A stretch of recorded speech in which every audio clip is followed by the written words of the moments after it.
Coming up on The Whitney Reynolds Show. We know Serena and Venus Williams as two tennis icons and two women that have broken down boundaries. But behind all of that, other than all of that, they're just people, you know, really real, kind people. And so it was great to get to talk to them and get to know that side of them. The Whitney Reynolds Show is made possible by Yates Protect, a minority-owned business focused on protecting communities and providing solutions to safety problems for public and private institutions, including air purification, metal detectors, thermal detection, and more. Safety is a right, not a privilege. And by O'Connor Law Firm. When it comes to your injuries, we take it seriously. Carrie McCormick, a real estate broker with At Properties. With more than 20 years of experience, she understands the importance of the customer relationship during your real estate journey. Theraderm, committed to developing skin products designed to restore and promote natural beauty. Cyton, because results matter. Additional funding provided by Midwest Moving and Storage, Galileo, The Gumdrop by Delos Therapy, Happy to Meet You, Kevin Kelly with Jameson Sotheby's International Realty, Fresh Dental, Ella's Bubbles, Tutu School Chicago, High Five Sports Camp, and these funders.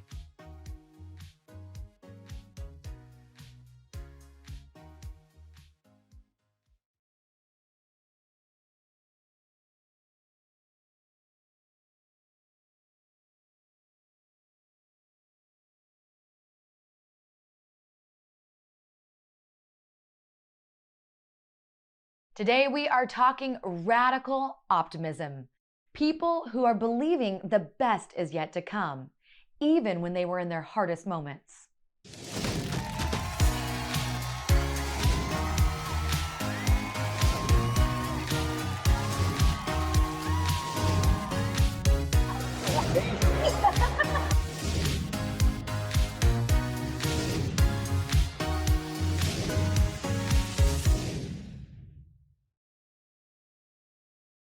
Tyrone Mahammad spent around 2 decades in prison. And in the course of those years, the bars that once held him back somehow freed his past life of crime. And the dark walls helped him discover light. Since being released, he has helped form a group that calls it how it is. In fact, it includes the name ex-cons in the title. He has seen the life turnaround firsthand and understands it can be achieved, yet also avoided. Welcome to the show. Thank you for having me. Ex-cons, community and social change. Yes, ma'am. That is something, because those are some words you don't always hear together. Yes. So tell me, you're an ex-con. Yes, ma'am.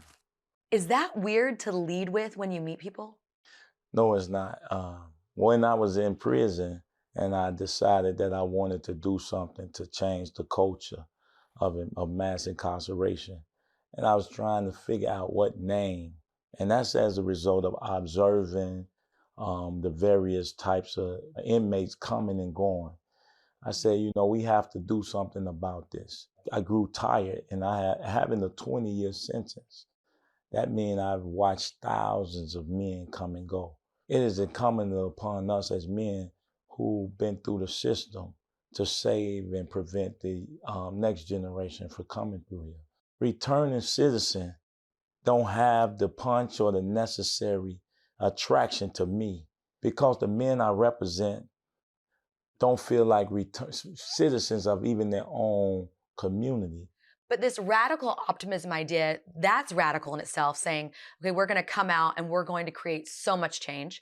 But then you also always see the good in people, even the gang members. Yes. How do you do that? Society produced these men that are now prisoners. So society has a responsibility at actually getting at the issues that caused these men to enter prison in the first place. There's very few guys in prison that I met that I wouldn't say that they was good guys. See, there's good in every people, every structure, and every issue. We just have to find the good in it and figure out how to translate that into other individuals that will hopefully destroy systems that create evil and bad acts. I like what you're saying there, but do you think these people that potentially have done something bad need to have some type of reckoning with themselves before they can doubt. really change? No doubt. But that's the difference between correction and reformation. Against warehousing bodies and transforming thoughts and processes versus we're going to isolate a man like me for 22, 21 years in a 9x12 cell with no reformation, no true interaction with the society and information and wisdom and guidance. Just house them and then release them back into the public, worse off than when they went in. Well, and it's interesting because you're saying, I was isolated, I was doing all this, but even in the midst of that, you wrote a book. Yes, ma'am.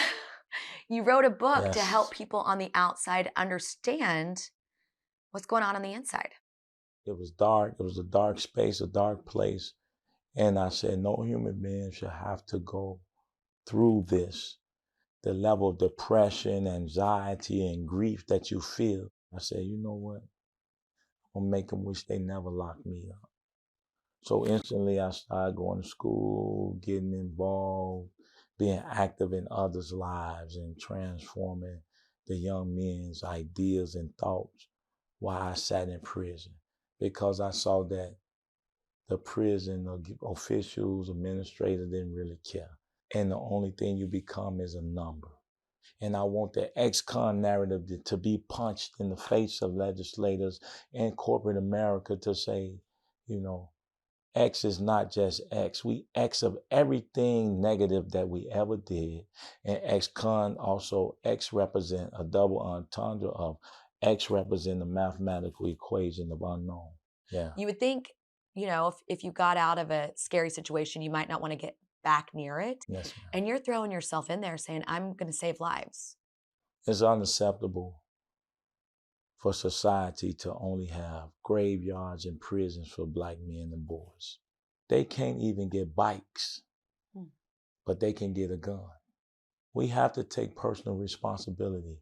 Although we're not putting the guns in the communities, we have to be more proactive in teaching and educating our young men that they don't have to have self-hate, they don't have to touch the guns, and they don't have to handle their conflicts. I don't think there's no child that I can't reach. But once I reach them, Whitney, there's no resources to keep them. And even without that budget, you're still saying, I'm believing in these folks. I'm believing big things for them. It's really a sad state of affair when legislators don't call guys like me to the table. They never call and say, you know what, I need this person to be, or persons like this type, to be the actual liaison to the streets, to the cops, to corporations, to legislators, to say that if you craft a bill about prison and you've never been to prison, what makes you think that the bill that you craft is the right bill to serve and protect the taxpayers' dollars with results?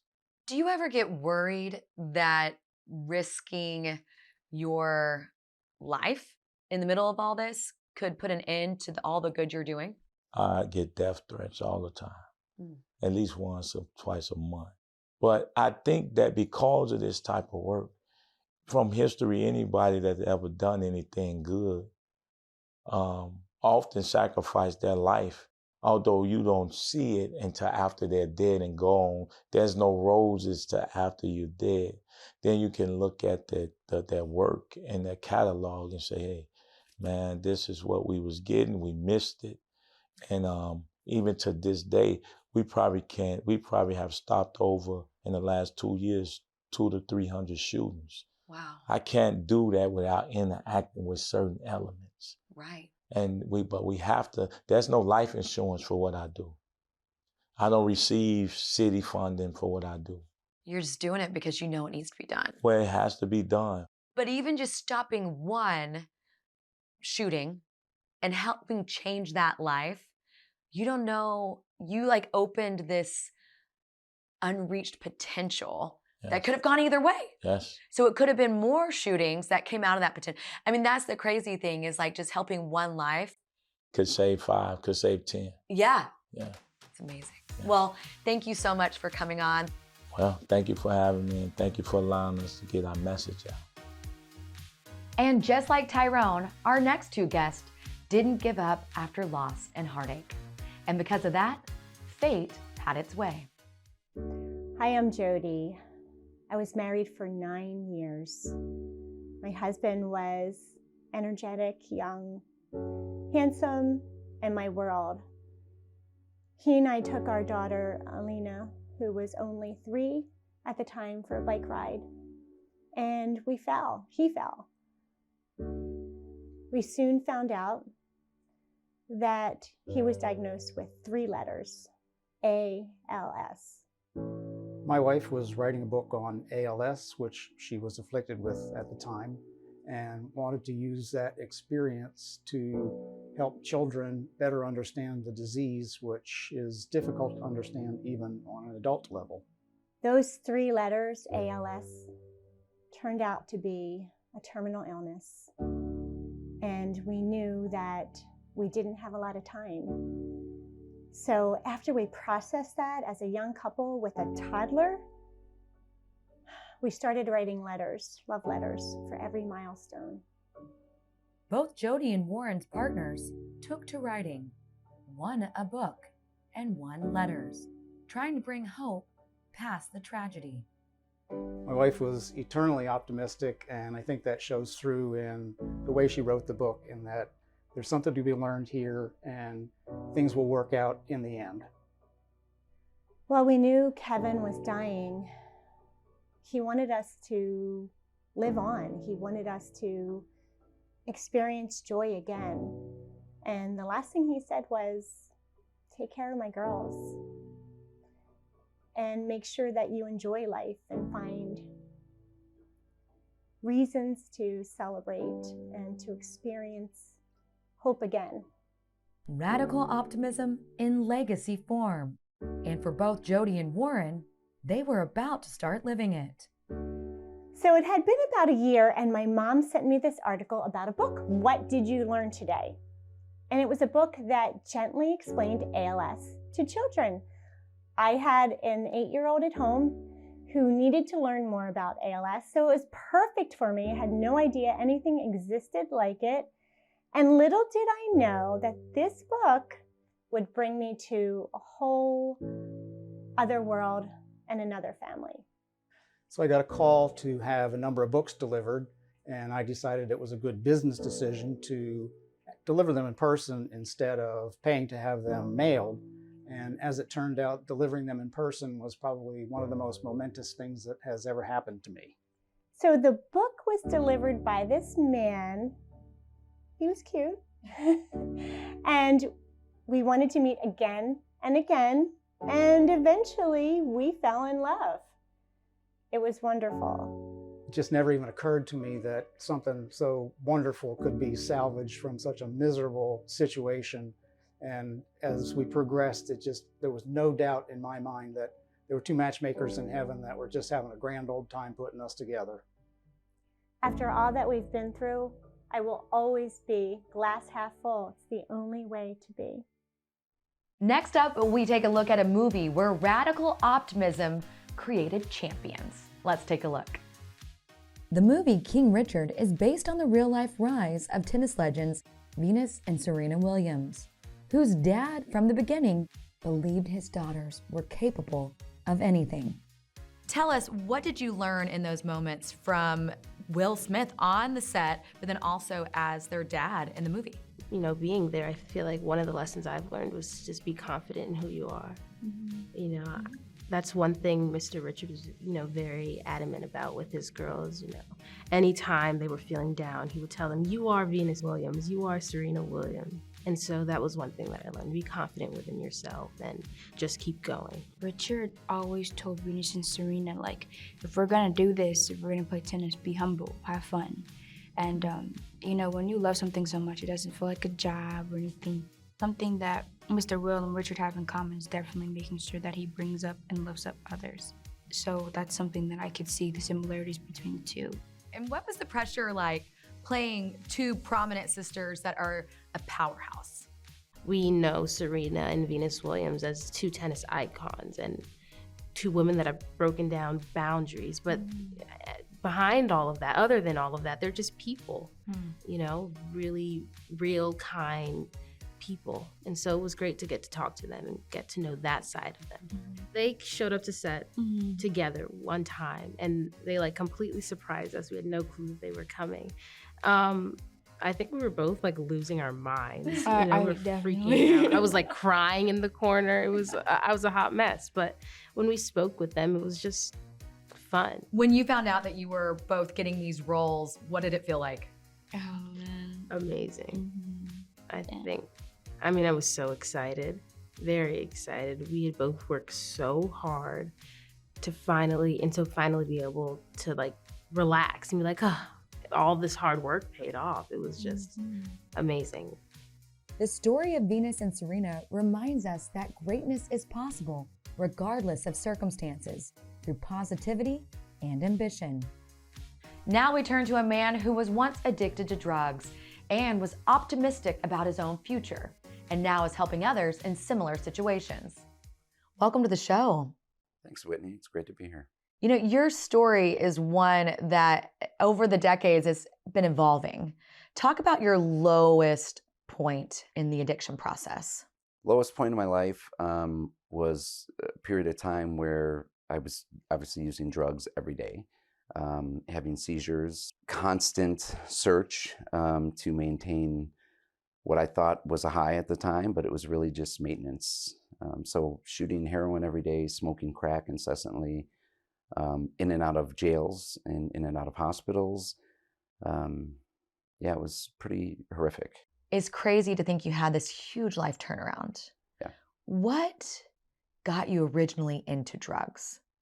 You know, I was growing up in a family, had a father who was a pharmaceutical salesman, would sell some of the pharmaceutical drugs that should have been going to pharmacists on the street.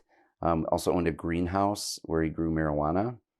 I had a famous aunt who would have drug using parties, and I would have famous people, you know, come over to the house. I saw them using drugs. Had an uncle who was a Vietnam War veteran who was also an IV heroin addict. So kind of growing up, it was around me all the time. And so my assumption was kind of that that's what just people did, right? Especially successful people. So how early did you get into it?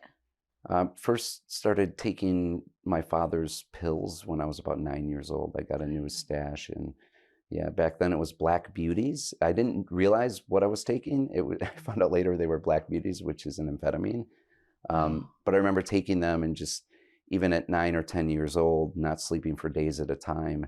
And my mother would be, you know, yelling at me to go to sleep. You know, me and my brother shared a bedroom at the time, and I'd be up playing with toys and things like that. You know, the world today, we hear a lot about the opioid crisis. Correct. And drug addiction and kind of how that's all gone through the roof. But you were saying this was going on when you were 9. I was 9 years old, yeah. So do you think this is anything new that we're seeing, or had this been going on for quite some time? This has been something that's been going on for years and years and years. The Vietnam War, you know, people came back and were addicted to heroin. But when it seemed to take more of a front stage, so to speak, when white folks in rural communities started dying from it. Part of this is trying to understand more how we break the cycle. And you did break your cycle, but I want you to take us back to the night that everything came crashing down for you. Yeah, it was December 8th of 2015.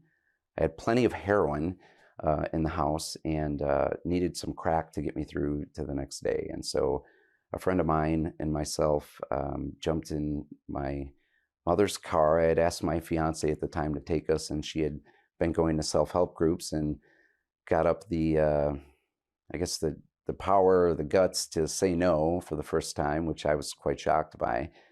So I remember grabbing the keys and saying, well, you know, if I get pulled over, the car will be over here, get me out of jail. And so we went out to a suburb of Chicago called Fort Heights. bought some crack and ended up being arrested by the police. As sick as I was, something told me that this was an opportunity that I didn't think I was going to get. I thought I was going to die from something, a bullet, an overdose. Everybody around me was dropping like flies, and I thought that would be my, demise. Yeah. So you're saying at this lowest moment, when you're arrested, something clicked for you. I went to jail. I remember my first court date, they offered me drug court. They said, he's a nonviolent offender, been in and out for years and years and years with drug cases, and said maybe he would benefit, from drug court. And so I remember signing the paper. And I had been sober prior, 8 years before I had relapsed. And I went to an organization called Gateway Foundation, and it had worked for me before. And so I remember sitting in the back of the courtroom talking to a probation officer, and I really didn't think that there was any chance that I was gonna make it. But if I had any chance whatsoever, something told me that chance would be going to Gateway. Wow. So I told him, his name was Chris, I said, Chris, if you can get me in Gateway, I'll be your poster boy. How do you keep up and say, I'm never going back there? I stay connected in my work. I work for an organization called the Bail Project. We provide bail assistance for people who are incarcerated in jails across the country and can't afford their bail. And I can help folks, right? There's more to it than just bailing people out of jail. It's connecting them to resources like Gateway so that they can get the help they need and change the trajectory of their lives. And so I have one foot in the success that is my career, but I always keep one foot very close to the front lines where people are still struggling, and I can hear their stories, and I can tell my story of redemption. Yeah, and even to the point that you carry Narcan with you today. That's and for correct, yeah. our viewers that don't know, Narcan can actually potentially save a life. It can. It's an opioid reversal drug. So in the event that somebody is experiencing an overdose from heroin, which you can pretty much tell they're unconscious, barely breathing. If you administer Narcan, you can do it via intramuscular injection, or you can do it via a nasal spray. Have you used it to save someone? 2 days ago, yeah. In fact, I went from having lunch with a commissioner that day to winding up at a gas station getting gas on the west side of Chicago, where somebody was having an overdose out front. Would you say that's part of the recovery for you? It is, yeah. It's about purpose today for me. I don't work a day in my life, but I'm excited to get up every day and do this work. They say the ISM in alcoholism stands for incredibly short memory. So it's easy to forget despite all the pain. And so in order to stay close to that, I keep in touch with people that are in recovery, but also people who I'm trying to help to get into recovery. Your life today is very different. Tell us about where you are. Bought a home about 3 years ago in Dyer, Indiana. I was able to get custody of my daughter after a 3-year protracted court battle. I remember the judge saying the day that he awarded me custody, he said, Mr. McFarland, I can count on one hand the number of people who proved me wrong, and you're one of them. That's amazing. Yeah. And your fiance was still the fiance that you had during the addiction. There's been a lot that's been happening, obviously, but one day soon we'll end up tying the knot. What's next for you? The organization that I'm at, the Bail Project, my president and CEO put me in charge of a multi-million-dollar project. We're ending cash bail in 2023 in Illinois and connect them to crucial services like the ones that I got and saved my life at Gateway. Amazing. Thank you so much for coming on. Thanks, Whitney. It's been great. And there you have it, radical optimism.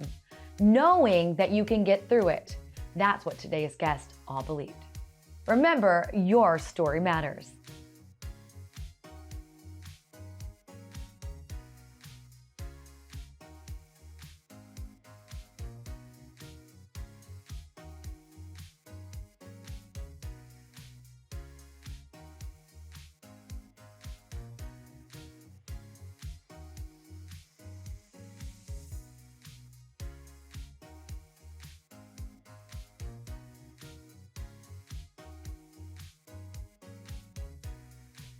The Whitney Reynolds Show is made possible by Yates Protect, a minority-owned business focused on protecting communities and providing solutions to safety problems for public and private institutions, including air purification, metal detectors, thermal detection, and more. Safety is a right, not a privilege. And by O'Connor Law Firm. When it comes to your injuries, we take it seriously. Carrie McCormick, a real estate broker with Ant Properties. With more than 20 years of experience, she understands the importance of the customer relationship during your real estate journey. Theraderm, committed to developing skin products designed to restore and promote natural beauty. Sciton, because results matter. Additional funding provided by Midwest Moving and Storage, Galileo, The Gumdrop by Delos Therapy, Happy to Meet You, Kevin Kelly with Jameson Sotheby's International Realty, Fresh Dental, Ella's Bubbles, Tutu School Chicago, High Five Sports Camp, and these funders.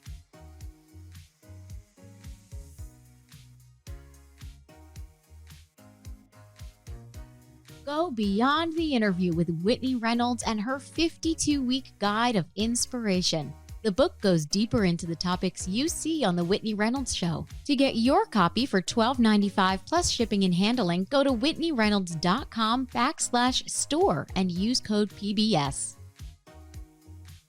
For more information on today's program, visit whitneyreynolds.com or follow us on social media. On Twitter @Whitney Reynolds and on Instagram @Whitney_Reynolds.